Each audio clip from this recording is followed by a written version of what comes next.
Hi guys, Assalamualaikum. I'm doing a story hop today with some other bloggers and I'm gonna tag them here. You can check their stories out today as well. We're all talking about one thing, which is four pieces of advice for moms to be. I'm gonna start mine, and the first one is to talk to babies in a very fun and positive tone.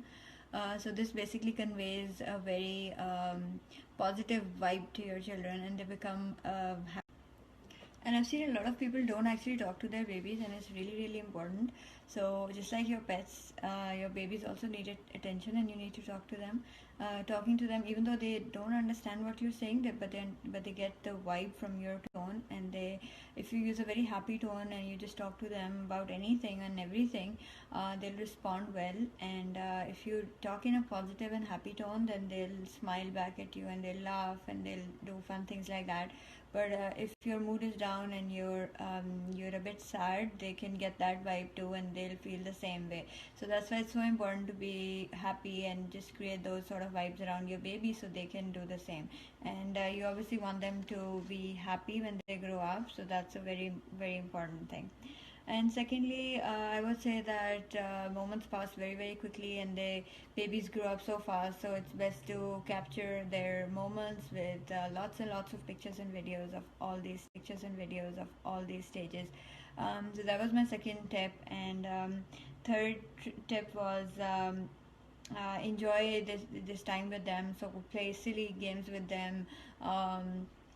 Peekaboo, hide and seek, or whatever it is, just to make them happy, and in the process, you will feel happy too. Just very silly games, and do lots of story times with them. I started doing story times with Naira before she turned 2 months. So I've been doing it for a long time, and I've seen that she really enjoys that, and it's gonna have a positive impact on her life, hopefully. So I would really recommend you do that too. Just start reading to your infant whenever possible. You can actually start right after they're born too. The fourth advice would be to try to take everything else easy.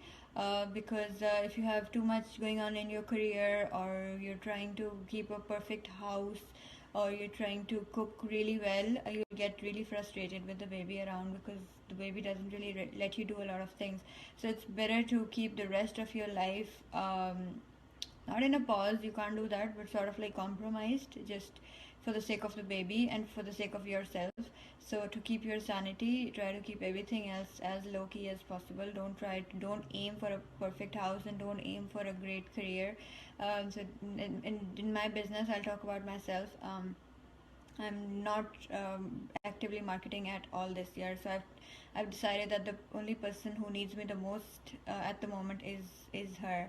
So I should give her proper time. And I've seen that if I take up too many projects, I start to get frustrated, and I don't get to enjoy all her stages. So that's really important. So those were my messages. So if you want, you can hop around to the other accounts that I'm tagging, and you can check out their stories as well. And let's say what other pieces of advice they have to share.